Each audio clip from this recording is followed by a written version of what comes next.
चलो आज एक आगे बढ़ाते हैं डिफ्लेक्शन ऑफ बीम में।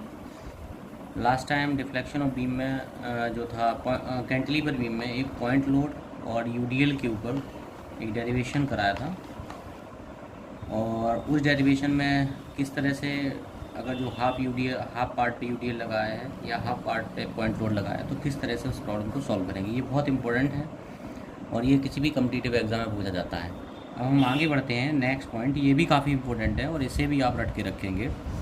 Couple eight the free and. अगर जो किसी में कैंटिलीवर बीम, इस तरह से कोई कैंटिलीवर बीम है, जैसे कैंटिलीवर बीम जिस पे एंड में एक कपल लगाया गया है जिसका मोमेंट m दिया गया है एट डिस्टेंस l, तो हम सेम प्रोसीजर यूज़ करेंगे। हम राइट साइड से मूव करेंगे लेफ़्ट डायरेक्शन, ओके।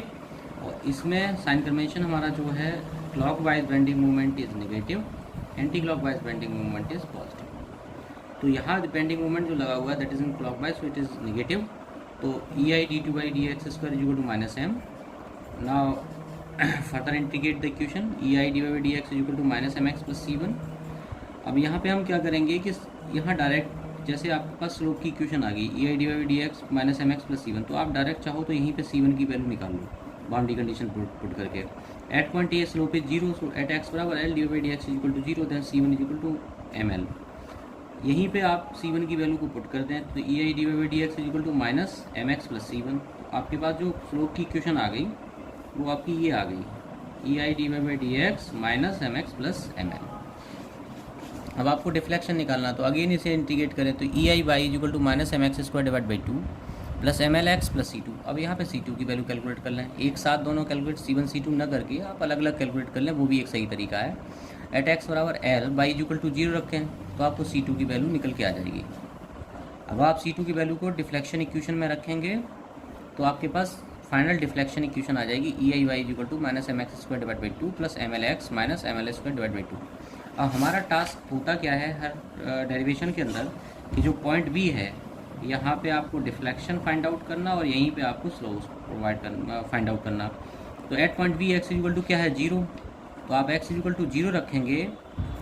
सो स्लोप इक्वेशन में एट x बराबर 0 रखेंगे तो आपको स्लोप मिल जाएगा theta B ml by EI। अगर डिफ्लेक्शन निकालना है तो डिफ्लेक्शन इक्वेशन में आप x इक्वल टू 0 रखेंगे तो आपको डिफ्लेक्शन आ जाएगा minus ML square divide by 2EI। यहाँ पे माइनस साइन को आप ये लेके मत चलो कि माइनस या प्लस है, ये सिर्फ माइनस साइन यहाँ पे ये इंडिकेट करता है deflection in downward direction, not more than that. तो कहीं अगर एल्जेब्रिक सम या सम करने की या माइनस करने की बारी आए तो प्लस माइनस नहीं देखना है, ये आपको पॉजिटिवली यूज़ करना है ML स्क्वायर बाई 2EI, आपको निगेटिव नहीं यूज़ करना।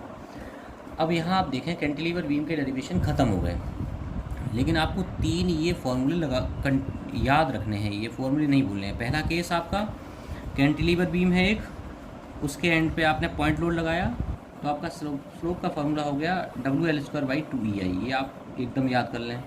अब ध्यान रखें कि जो डिफ्लेक्शन का फार्मूला होगा उसमें इसमें L स्क्वायर है तो उसमें L क्यू होगा, तो WL Q divide by 3EI। तो याद रख लें कि डिफ्लेक्शन वाले में क्या है, यहाँ ऊपर 3 है तो यहाँ पे 3 है, यहाँ पे 2 है तो यहाँ 2 है, तो सिंपली है। तो आप इस तरह से सिंपल पॉइंट लोड का फार्मूला याद करने का तरीका भी दे सकते हैं। WL square divide 2EI, WL की बाई 3EI, यहाँ पे 3 तो यहाँ 3, यहाँ 2, यहाँ 2, यहाँ 2, ठीक है।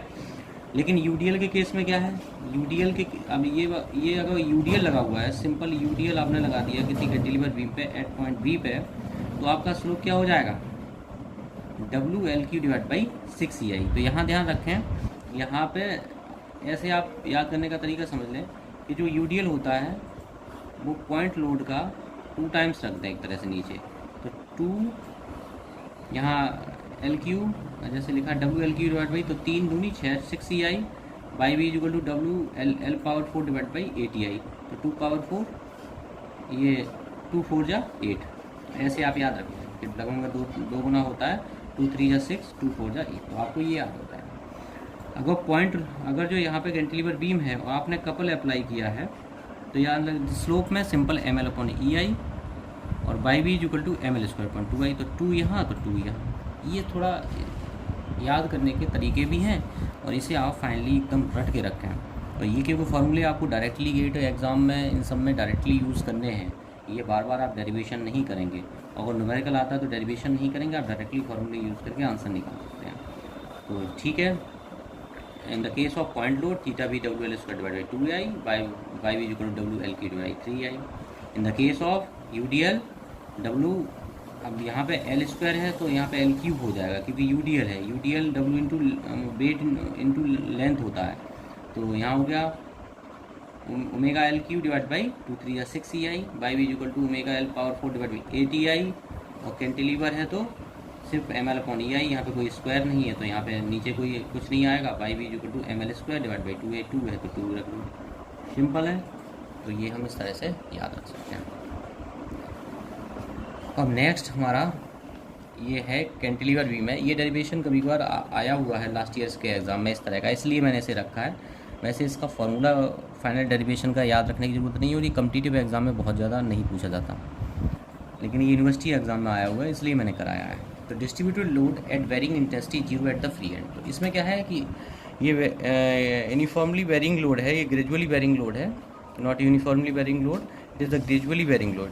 तो at point B the intensity of the load is zero, at point A the intensity of load is omega and it is linearly vary. तो टोटल लोड इंटेंसिटी, तो मैंने एक्स डिस्टेंस पे एक सेक्शन ले लिया, तो अब यहाँ पे जीरो लोड है तो यहाँ एक्स सेक्शन पे कितना होगा, तो मैंने सिंपल लिखा omega X divide by X equal to W omega divide by L. Okay, omega लगा है एल डिस्टेंस पे तो omega by L, omega X लगा है एक्स डिस्टेंस पे तो ओमेगा एक्स निकाल लिया, omega divide by L into X. Total load intensity क्या होगी इसका total area 1/2 X into omega X, तो omega by L into X, omega X square divide by 12। Now bending moment, अब आपको बेंडिंग मोमेंट निकालना है इस सेक्शन के बाद। तो आपको ये देखना है कि जो ये यूडीएल की इंटेंसिटी है ये कहाँ लगेगी, ये लगेगी इस एंड से एक्स वाई थर्ड डिस्टेंस पे। तो यहाँ से एक्स वाई थर्ड डिस्टेंस पे आपका ये लोड लगेगा और ये रोटेट करेगा क्लॉकवाइज डायरेक्शन में। तो minus W X square divide by 12 minus X Y third, तो minus W X cube divide by 6 L minus omega X cube divide by 6 L. ये समझ में आ गया यहाँ तक। इसके बाद नाउ इलास्टिक कर्व इक्वेशन जो है ये I D two by D X equal to M X, तो इसमें रख दिया। आगे मैंने इसे इंटीग्रेट किया, एट एक्स बराबर L D by D X equal to 0, तो यहाँ से C1 की वैल्यू निकाल ली, तो हमने ये हमारी स्लोप की इक्वेशन आ गई। जैसे मैंने पहले बताया कि एक कांस्टेंट यही निकालो, दूसरा कांस्टेंट आगे निकालो। तो ई I by equal to minus आगे अगेन इसे इंटीग्रेट किया, minus omega x power 4 120 L plus omega L Q by 24 into x into C2। तो एक्स बराबर एल बाई इक्वल टू 0 रखा, तो आप यहाँ से C2 की वैल्यू निकाल सकते हैं।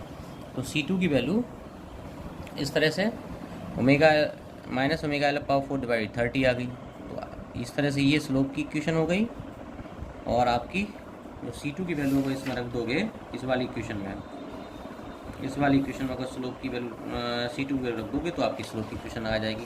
तो आपको क्या करना है, इसमें आपको स्लोप निकालना है at point B, theta B निकालना है और आपको अगेन वाई बी निकालना है। तो आप एक्स और एल रख दें, तो सॉरी बी पॉइंट पे निकालना है, तो slope at point B X equal to 0 रख दें, तो आपका आ गया theta B omega L Q divide by 24 E I. और डिफ्लेक्शन एट पॉइंट बी आपको निकालना है, तो एक्स बराबर 0 रख दें, तो omega L power 4 divide by 30 आई। तो ये तो कभी कभार डेरिवेशन करने को आ सकते हैं इस तरह का, इसलिए मैंने इसे कराया। तो इसे आप तैयार रखें। Okay, thank you.